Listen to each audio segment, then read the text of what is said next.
Yeah, disable. Alrighty, everyone. Welcome, ladies and gentlemen, to another session of Texas Business Networking. Today is October 21st, 2022, and this event will be from 2 to 3 p.m. Eastern Time or 1 to 2 p.m. Central Time, depending on where you are in the world. We do have some important announcements for you guys. By the way, we do meet here every Friday at 2 p.m. Eastern Time, so you can join us as many times as you want. These events are free, always will be free. Before today's event is over, I'll make sure to post the link to the calendar, our weekly calendar event. You can register for as many events as you like, up to 4 weeks ahead of time is what we do.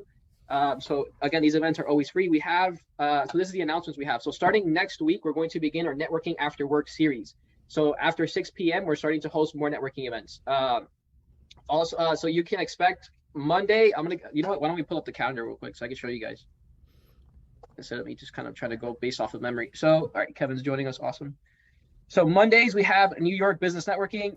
So we have daytime and we have events morning, daytime, and evening. So New York, Illinois, all this is happening. So Monday we have North Carolina, 6 p.m. Eastern time. Networking after work, Florida, 7 p.m. Starting next week as well. I know on the calendar it might say that we're going to start in November, but we're actually going to start next week. So instead of having that wait, we're going to do it sooner than expected. Also, networking after work, Washington. Guys, Mondays and Tuesdays, we have events going on all the way up to like 10 p.m. at night, Eastern time. Wednesday, Thursday, Friday, we slow down a little bit, but as you can tell, we have networking after work, New Jersey, 6 p.m., networking after work, Texas. We try to make it at least 6 p.m. Eastern, or excuse me, 6 p.m. local time for these guys, because we found that that's one of the best times for, for these types of networking events. Although some of them are at 7 p.m., some of them are 8 p.m. So we're definitely excited about that. Again, these events are similar to the ones that you're attending right now, where they're free.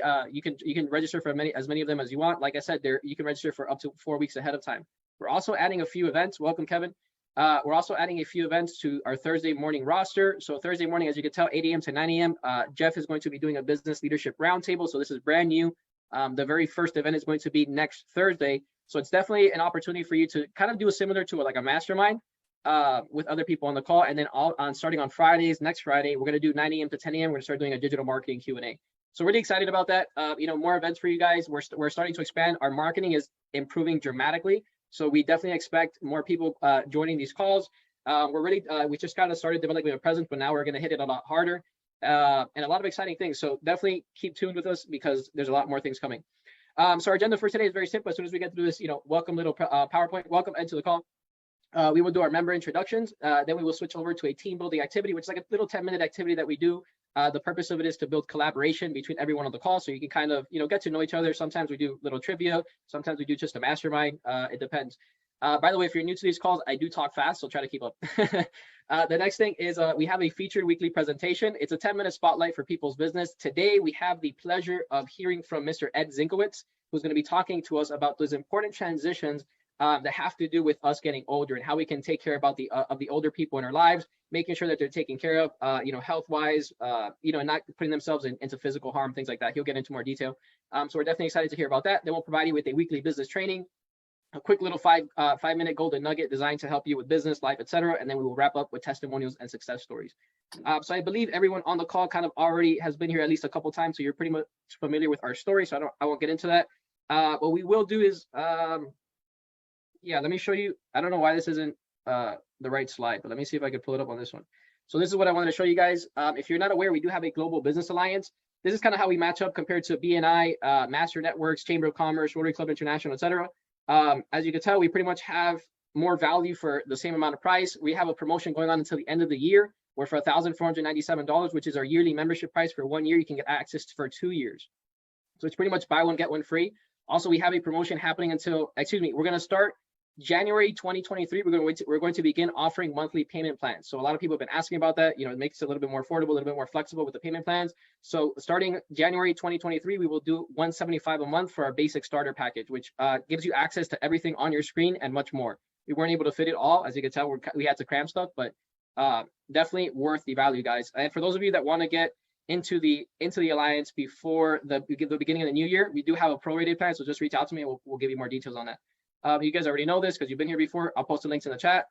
We just want to give a quick shout out to Lapras, which is our partner that helps us with our digital advertising. You can learn more about their services by visiting laprs.net for more info. All right.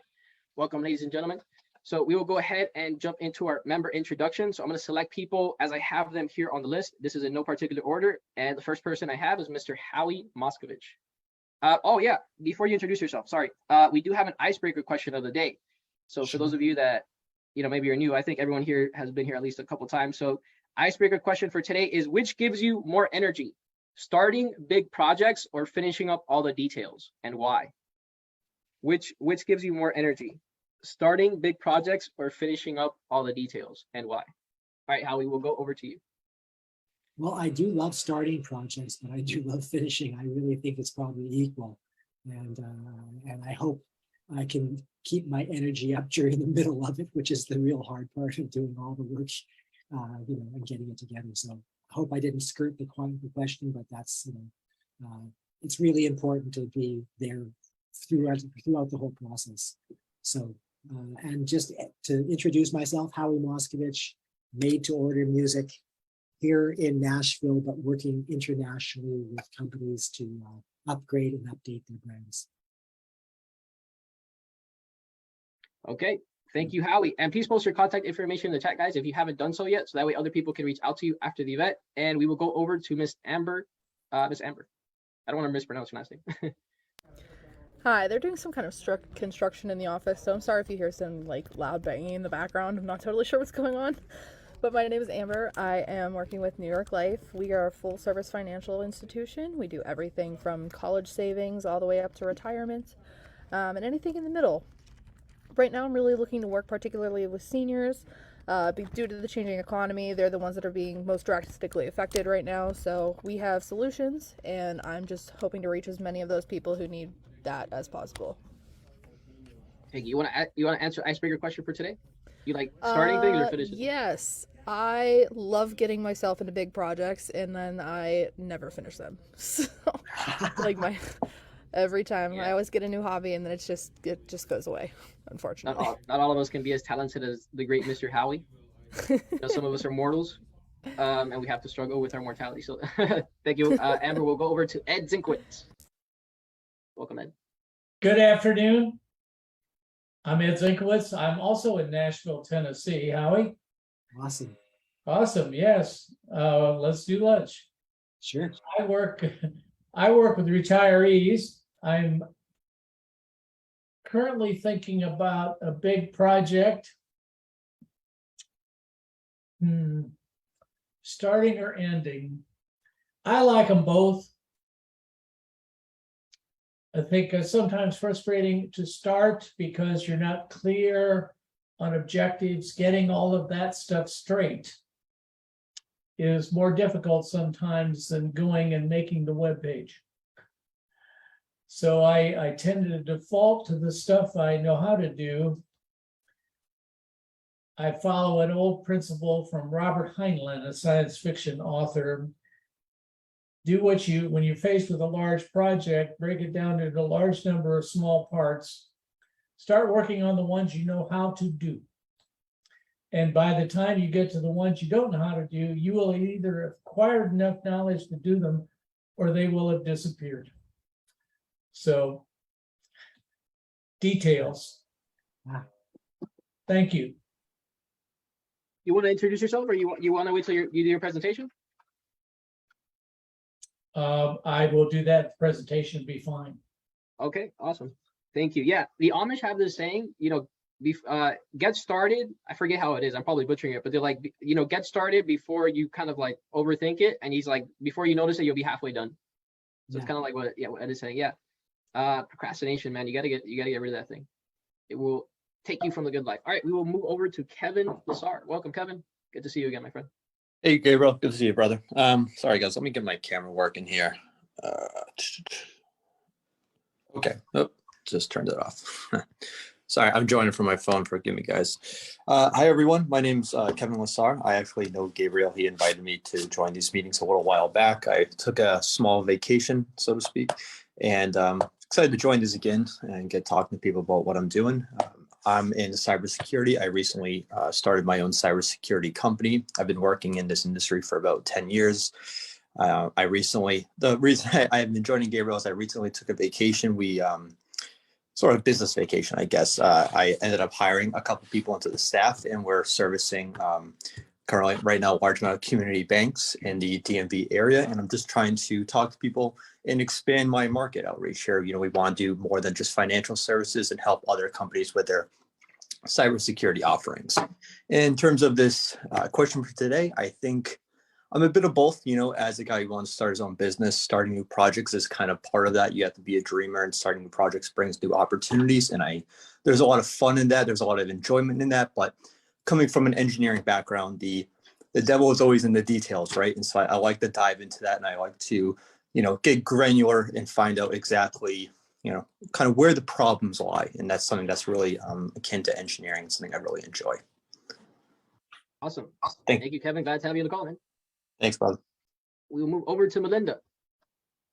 Welcome, Hey there, I'm Melinda Brown. I'm out of the Chicagoland area. I am, let's see, what is my answer to the question? I'm definitely a finisher. Finishing is so exciting to me, at least because I'm a check it off the list person. So if I can check that thing off the list, then all is well in the world.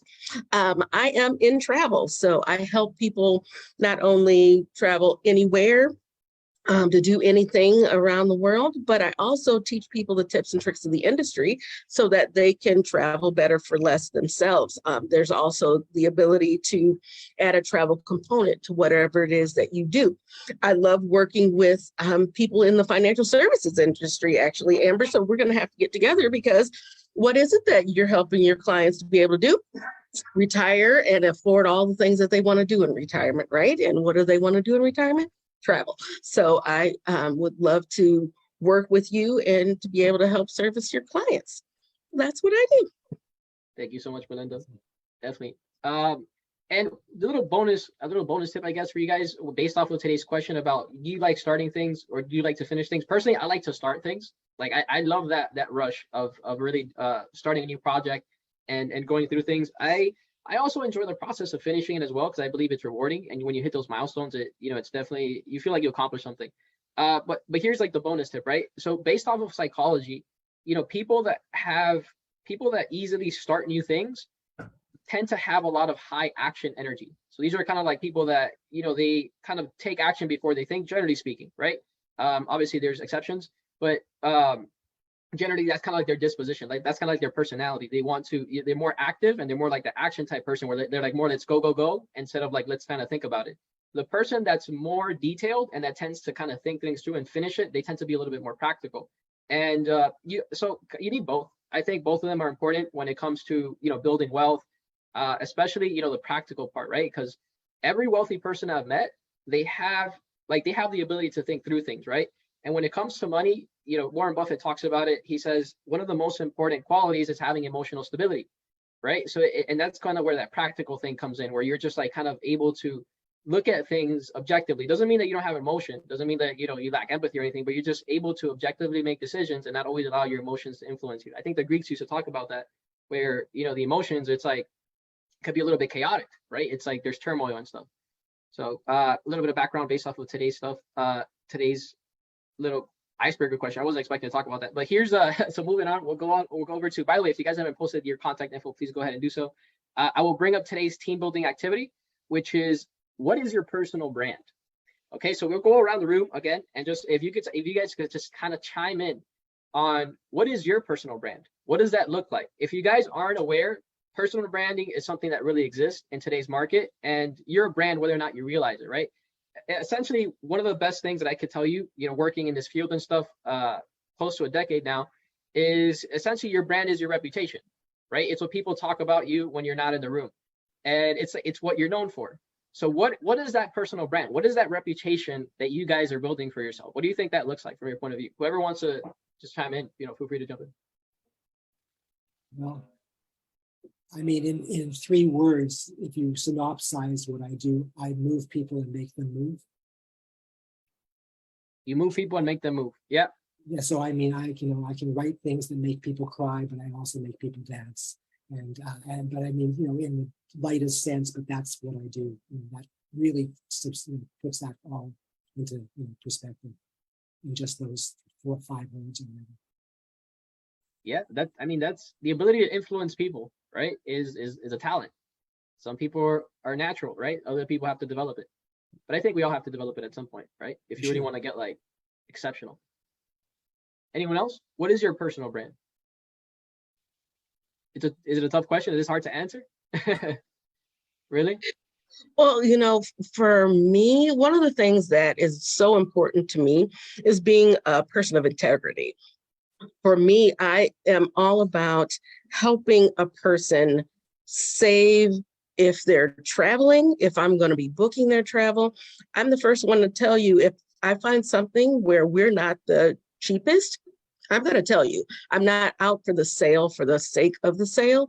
I'm here to help people. And if I can teach you how to travel better, then that's my goal. If you don't want to travel better, if you just want to travel, okay, I can help you do that too.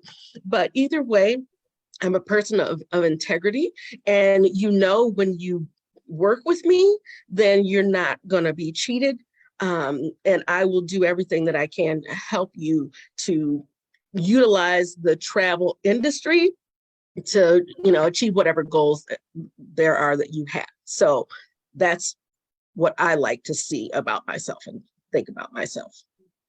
Definitely. And I think it goes beyond the travel too, because you helped me, find referral partners and stuff like that. And outside of that particular, purview, and you've been very helpful, just and generous, and that's. I'd like to add that.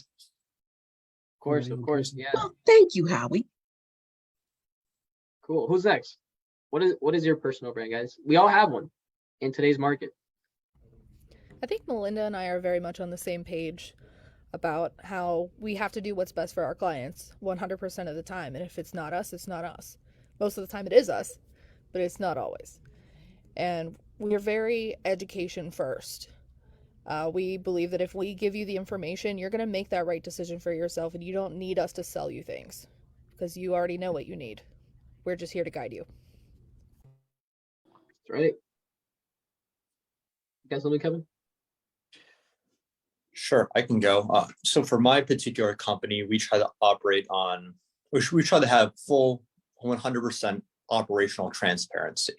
In the particular industry that I work in, the type of clients that we currently serve, full transparency is really needed, especially when you're doing sort of mission critical operations that can affect highly critical data and expose people's personal PII and affect systems that could cause, great outages and potentially costs on the company's side if there's, say, like a critical event that happens as a repercussion of the testing that you're doing. So full operational transparency is really what we try to strive for, and have a constant real-time communication feed as we're doing the work, which is something that in my past history, when I've worked for other cyber companies, they tend to fall back on, as it does require a greater cost on the company doing that work to support the architecture to have that operational transparency. But we kind of incur that cost up front because we believe it actually makes for a better relationship going forward. Yeah, definitely. Today's consumer, I can tell you, transparency is one of those qualities that they really look forward to. One of the worst things as a consumer is coming across a company that you've been paying them, you've been investing, buying their products or their services for years, and you find out, they're doing something, like one of these like factories where they have like the factory workers or something. It just doesn't taste good. You know what I mean? It doesn't leave a good taste in your mouth, and you just kind of like you don't want to do business with them. So I think, that transparency is important, and let people make the decisions themselves, right? Like you don't want to keep anything like, look, this is our process. The process doesn't change, but you can, this is one of the alternatives or whatever it is. A good piece of advice, and I'm kind of curious to see, obviously this is something I specialize in, so I could talk about this for hours, but I want to give you guys the floor. But one of the pieces of advice that I heard about personal branding is if you can make someone laugh or smile just by bringing up your name, you have a good personal brand. Okay, that's the goal. Like think about people like Kevin Hart or The Rock or something, right? Like what happens when you think about these people? Like you're like, man, that little Kevin, you know what I mean? Like little things like that. So, there's several different types of ways that you can position a brand.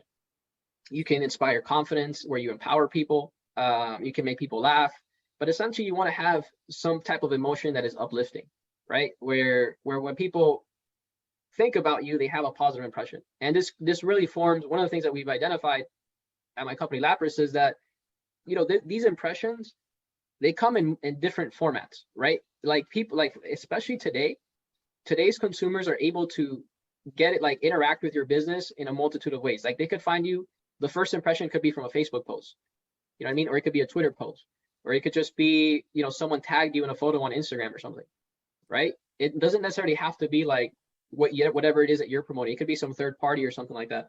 So what we always say, it's, every impression counts, every encounter counts, every contact counts. So you have to make it matter, up to the way you pick up the phone. It has to be like, you want to be pleasant, you want to be receptive, like you want to be in service of people, because people remember that stuff. So what have you guys, kind of sticking on this topic for a little bit, what are some of the principles that you have found to building a successful brand, and how has that played out for you? Like, what have you identified? You're like, man, this is like one of the things that whenever I do this, I get a positive outcome. Well, I think just to reiterate what you said, you have to be doing 1,000% every time you go out to do anything, because everything that comes out, my stuff actually goes on to the, I do a project with somebody, it gets, exposed to the world, and it's out there on YouTube or somewhere, or on all social media. And so every single project counts, because people only usually think about the last thing you did. You know what I mean? You're only as good as your last project. You know what I mean? So even if you've done great work for 10 years, if you do something crappy or let that go out, then, and before it's finished, then that gives a negative impression. I love that, Howie. Yeah, man. I absolutely love that, right? Never get cocky. I always say that it's always day one. You always want to treat it like, for me, it doesn't matter what happened yesterday, right? Today, you have to deserve everything that you want all over again. You got, Exactly. whether it's six pack, whether it's muscle, whether it's fine, your marriage, like you never want to take it for granted. Don't take things for granted, right?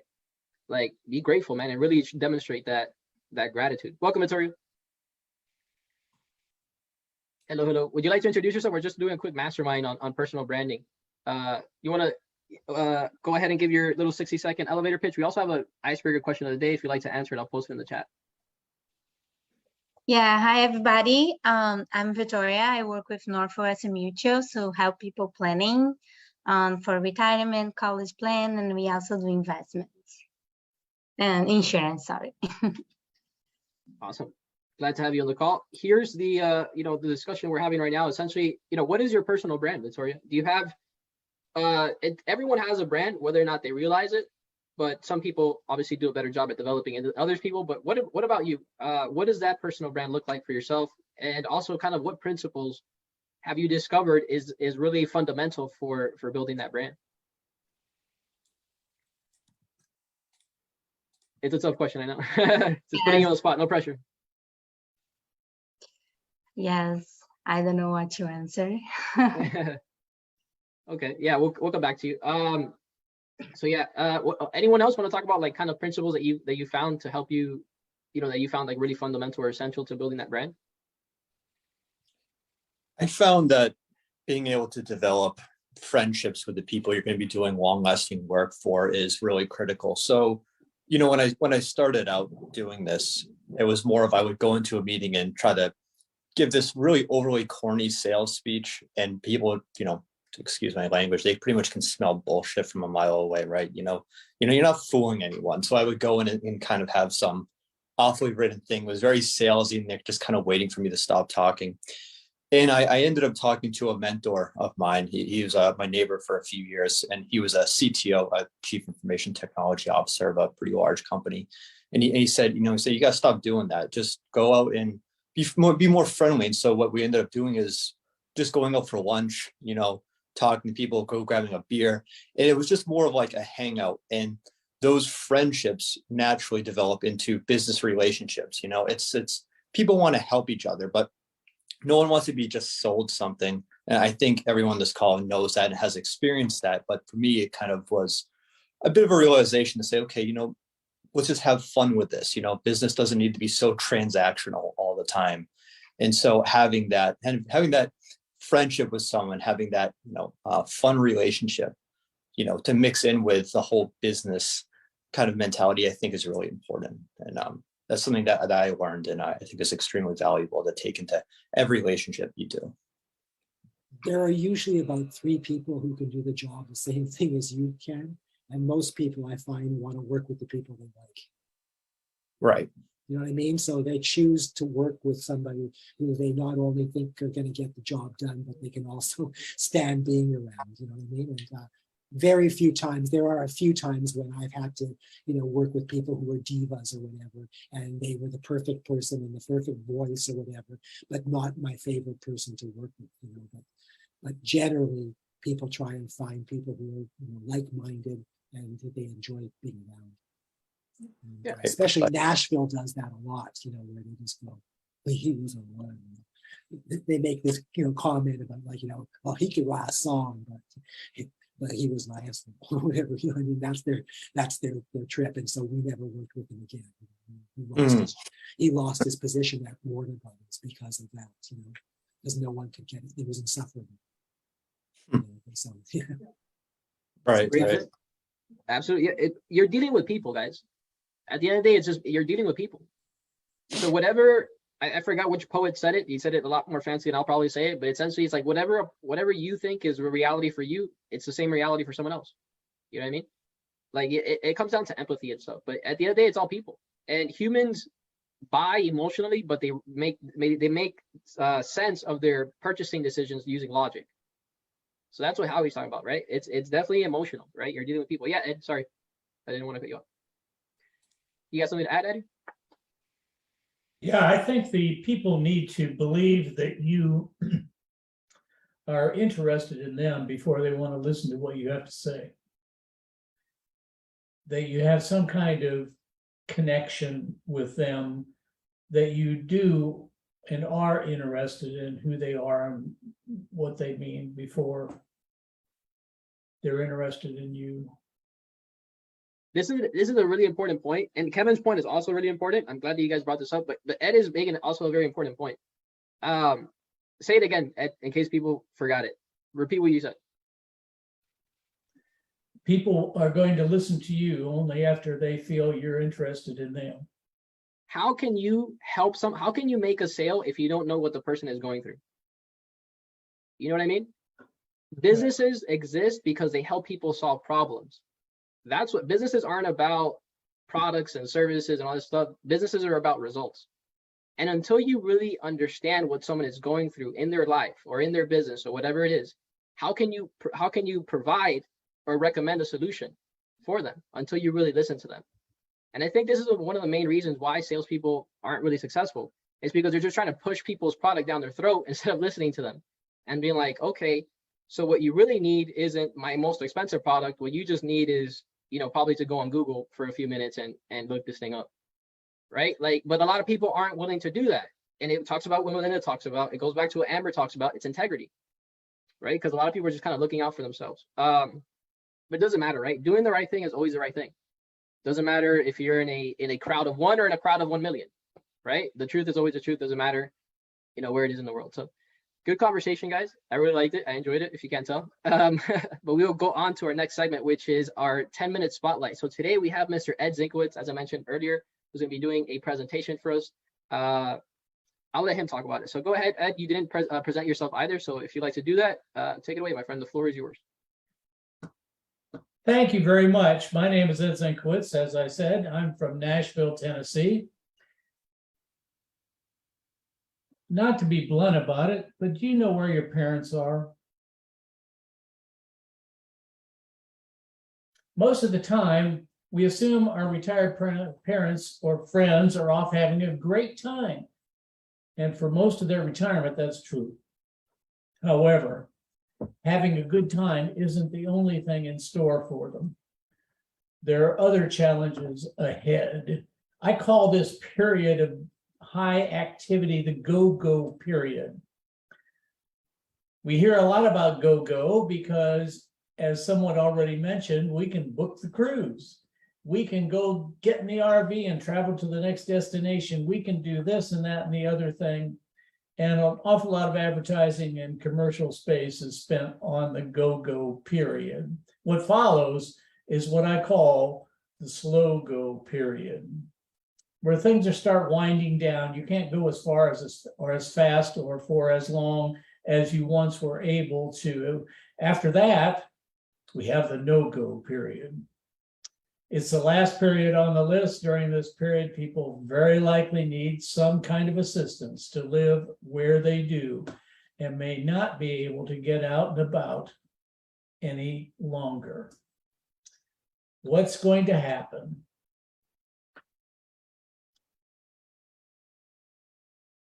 Well, get my mouse to cooperate. There we go. During the transitions, which are tough, the kinds of things that can happen to disturb the plenum are difficult to get through sometimes, like giving up the car keys. How would you like it to go to work tomorrow and not have a car to use? That's a hard transition to make. Nobody wants to give up their mobility or even acknowledge that they're infirm. Besides, when we're talking about your parents in that wheelchair, will you be the one pushing? Do your parents even have any other choices? During the years coming in the transitions, your parents are going to say goodbye to friends or relatives with increasing frequency. Are you going to drive them to the visitations or the funerals? And for many parents who are living longer these days, staying and maintaining the old homestead may become impossible. Don't you have a stake in these things? Often parents can only see they're the ones that have to be pushed everywhere, that have to be waited on. Besides getting angry at not being able to do things anymore like they used to, they really do lament the time that others have to spend doing things for them, particularly if those others are their kids. I've created a new course to help meet these challenges, to help you get ready for that future. What's ahead? What can you do about it? Some of the topics I cover are hard. It's often awkward to talk about them, especially with your parents. I've done my very best to give actionable advice. The course goes through 6 kinds of things. One, I encourage proactive steps. Start your financial planning early. Most of the finance people in this room will say, the earlier you start, the cheaper it is. You don't want to wait and be caught out reacting when the situation is immediate or dire. Second, learn how you might deal with the inevitable losses that aging brings. Third, your parents are going to still have much to offer.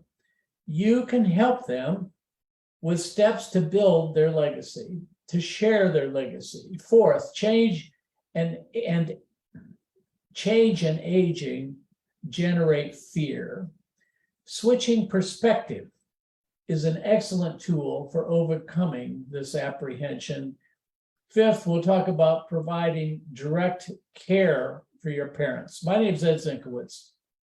Today, as an introduction, I'll be talking briefly about the 6th item on the list. How do you begin the hard conversations with your parents? With them, you have big decisions to make. When will they stop driving? When will they leave their home? And more importantly, from your perspective, or maybe not more importantly, but certainly important, is how can we help? How do you start these conversations? Well, one thing you want to be careful of is timing. You want to start these conversations before they are difficult, before things have happened. When mom has fallen, broken a hip, is the bad time to start the conversation about where we're going to go.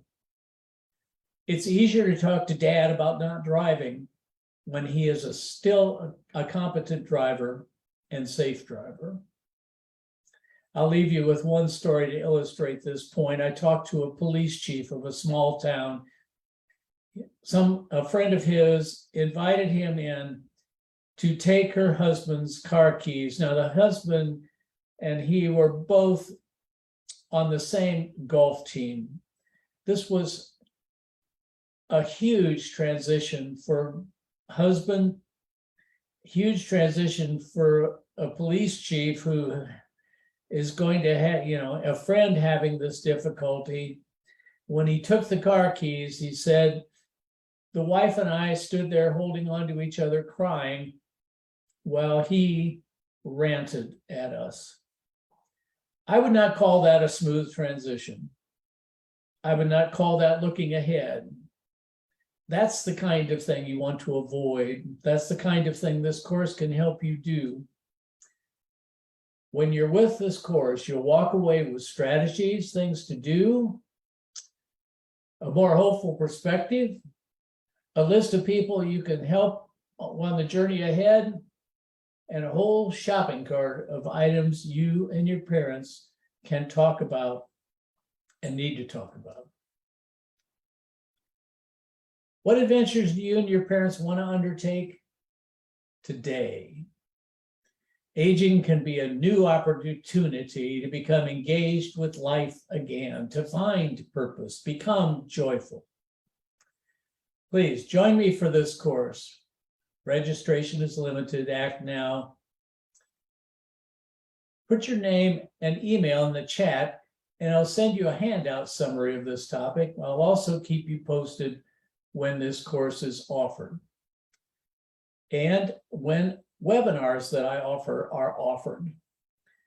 You can sign up at this website to get my email newsletter, keep you abreast of things that I'm doing to help you and your parents. Thank you for your time today. Thank you, Ed. Let's give a quick round of applause to Ed for his great presentation. Definitely appreciate it. Does anyone have any questions for Ed off of what he just talked about, or anything related that you guys would like to know a little bit more about? How about some feedback? Does someone have feedback for Ed to help him improve his presentation? I remember reading this book, I think it was called Crucial Conversations, and it said that feedback comes in 3 forms. I forgot the third one. The first one is criticism, which is not productive. The second one is coaching, which is kind of what we're looking for right now, if you guys can give some advice. And the third one I forgot. It's like I think it was like some emotional thing. But yeah, does anyone have any feedback for Ed specifically on his presentation, how he can improve it, or anything really?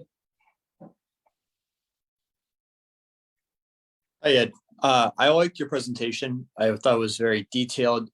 If I could give one constructive piece of criticism, and this is not necessarily a fault of your presentation, but more of a fault of my own personality, is sometimes I need bulleted, digestible points. So if you could break that entire presentation down into, say, 2 or 3 main bullet points, what do you think those bullet points would be?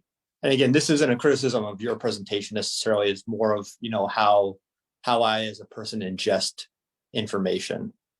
I tend to have ADHD and can only really focus in on a few points before my brain kind of just becomes fuzzy. So if you could condense it down into a few points, what would those points be? Thank you. Thanks, Kevin, for the feedback.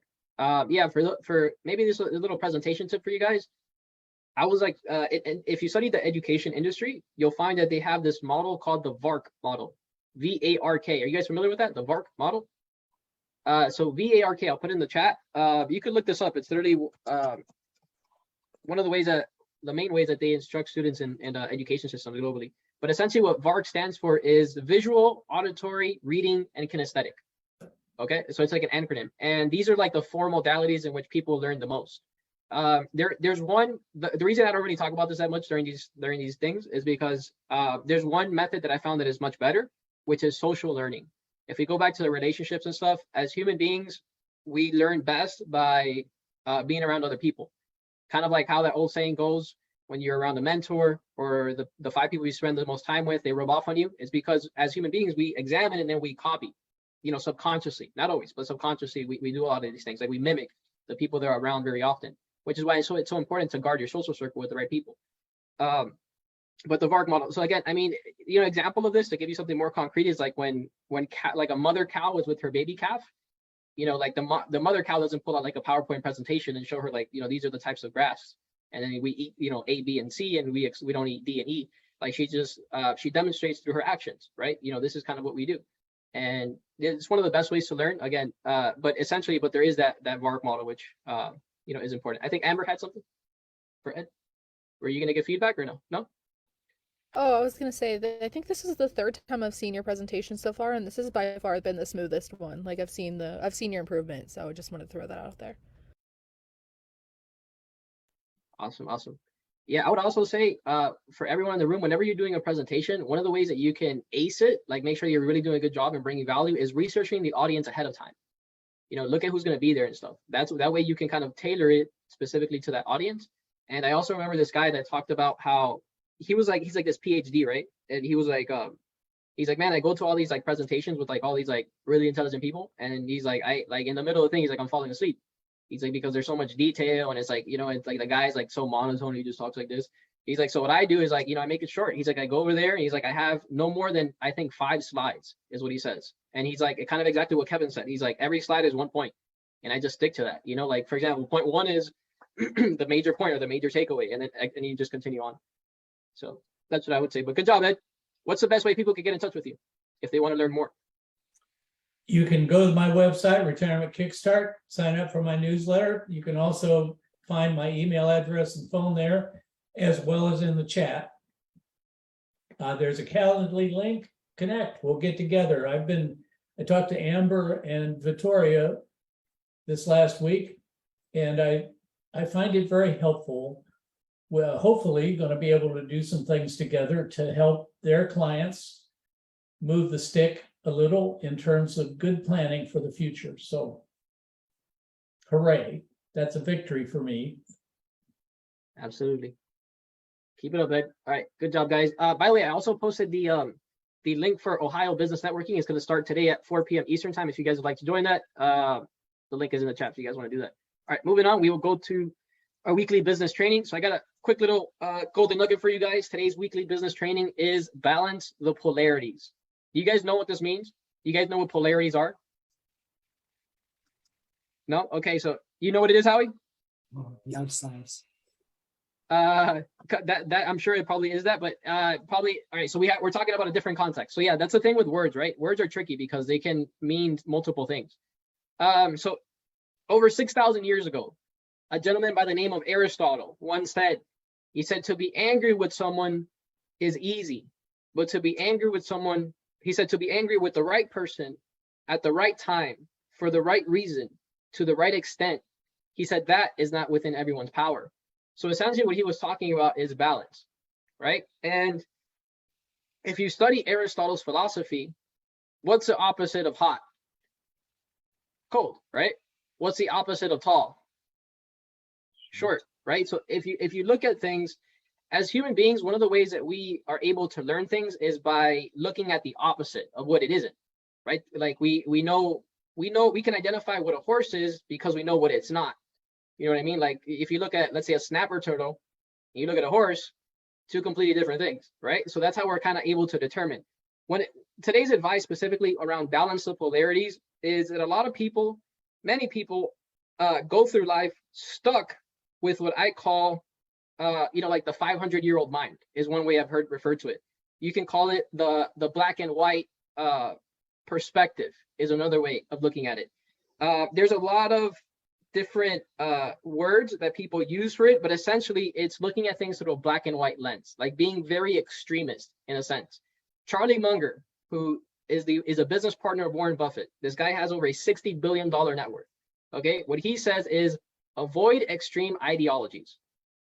Avoid extreme ideologies. So like let's look at an example. If we look at social media, maybe not right now because I don't know, whatever, like it's changing. everything has it's like the market. It has its cycles and things. But essentially, if we look at the market 18 months ago, like if we look at social media 18 months ago, the message that was being promoted super heavy was what? Hard work. Work your face off, hustle, hustle, hustle until, you freaking collapse. And I'm not saying that hard work isn't important, right? I would be lying to you if I said that none of the success that I've produced in my life is a consequence of not working hard. I've worked my face off consistently. There was a point in my life where I worked 5 years every single day without taking a day off, not one. I worked Christmas, I worked Valentine's Day, I worked birthdays, I worked New Year's, I worked every single holiday. 5 years straight. It was a little over 5 years. I almost hit 6 years. I'm not bragging, by the way. This is just my life. But what I learned is that I was going too extreme. You know what I mean? Because life is not just about work. There is more to life than making money. And while I was crushing it, right, in business, my relationship suffered, my health suffered, right? Things started to, my friends stopped inviting me to parties because I never showed up. So it gets to a point when you're inviting someone to certain events and they don't show up, you're like, why am I even inviting you? Right? I don't have any regrets, by the way. I don't feel bad about this. I'm comfortable with the decisions I made, but essentially that's an example, right? So as you go through life, what I want you guys to do is I want you to avoid the extreme ideologies, right? Look at the opposite of whatever you're looking at. And then the truth usually is somewhere in the middle. Not always, right? If we're looking at moral topics, like you shouldn't kill puppies and murder babies. Like I think 100% of people can agree on that, except if you're freaking psycho, right? But outside of like those, commonsensical morality type of things, the truth somewhere is oftentimes in the middle. You have to work hard, absolutely, but you should also work smart. You know what I mean?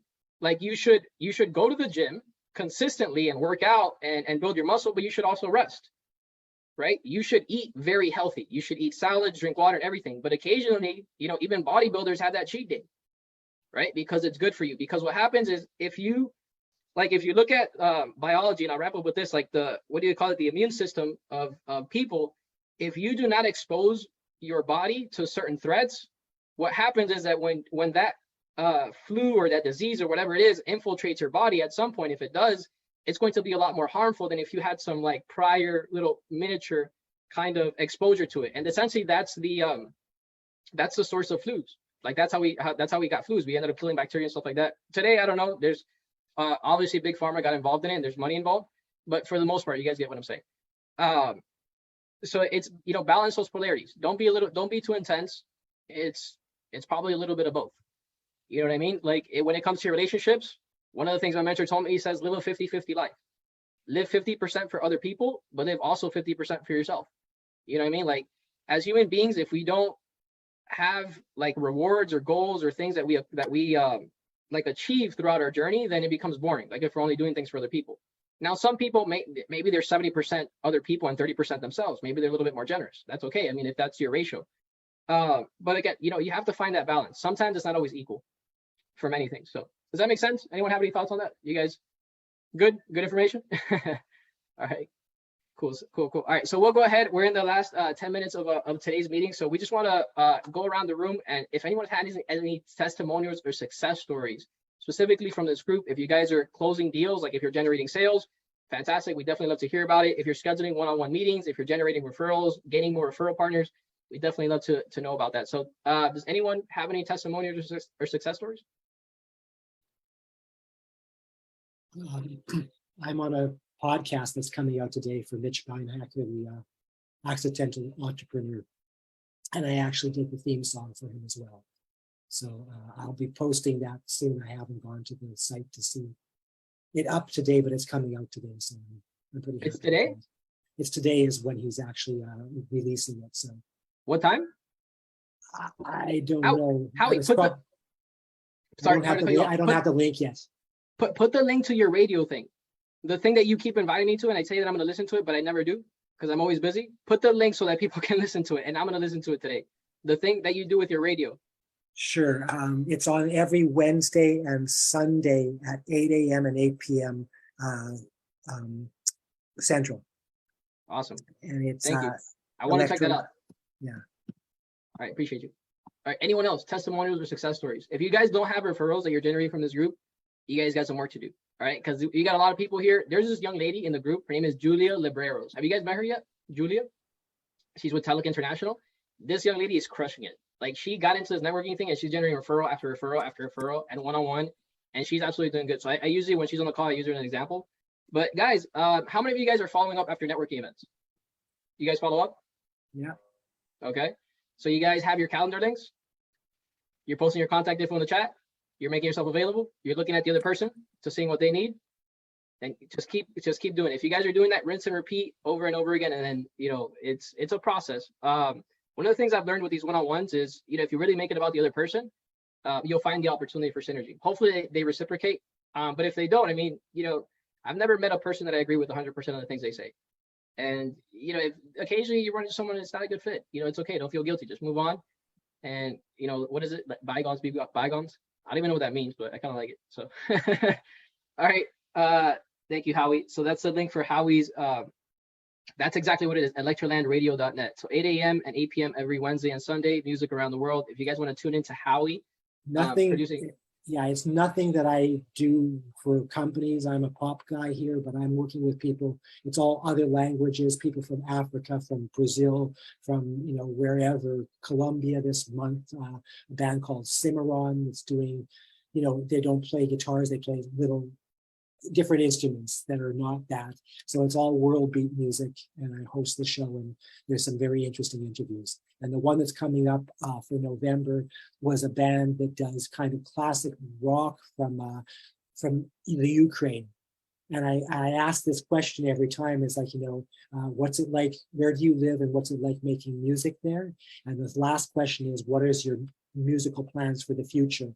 And those two will take your face off, and they'll make you cry kind of just listening to what he said, because it's, well, I'm kind of waiting for the bombs to stop before I can decide if there were any venues to play in. He didn't quite say it that way, but that's kind of the synopsis of his answer to the interview question. So very, very interesting stuff. Yeah, guys. Yeah, there's so many things happening, man. Like you sometimes you got to just pause and reflect and think, like, how grateful we really are. We're not like those people in Ukraine. They're going through it. You know what I mean? Definitely. Even we just got out of a hurricane here in Florida, in Santa Fe. It wasn't that bad, fortunately, but some people are feeling the repercussions. So, all right, not to leave you guys on a bad note. Definitely want to give you guys. Anyway, we'll go ahead and wrap up, guys. Thanks so much for joining us for another session of Texas Business Networking. We're here every Friday at 2 p.m. Eastern Time, 1 p.m. Central Time. Please make sure to save the chat before you leave, so that way you can follow up with other people. And it was a pleasure being here with you guys today. You know what? Let's take a quick group photo before we wrap up. Sorry, I forgot. I should have done this earlier. All right, I'm gonna do a quick countdown. And 3, 2, 1. All right, guys. Thanks so much for being here. We'll see you again next week. Take care. Take care, everyone. Thanks, everyone. Good to see you, Kevin. Be safe, man.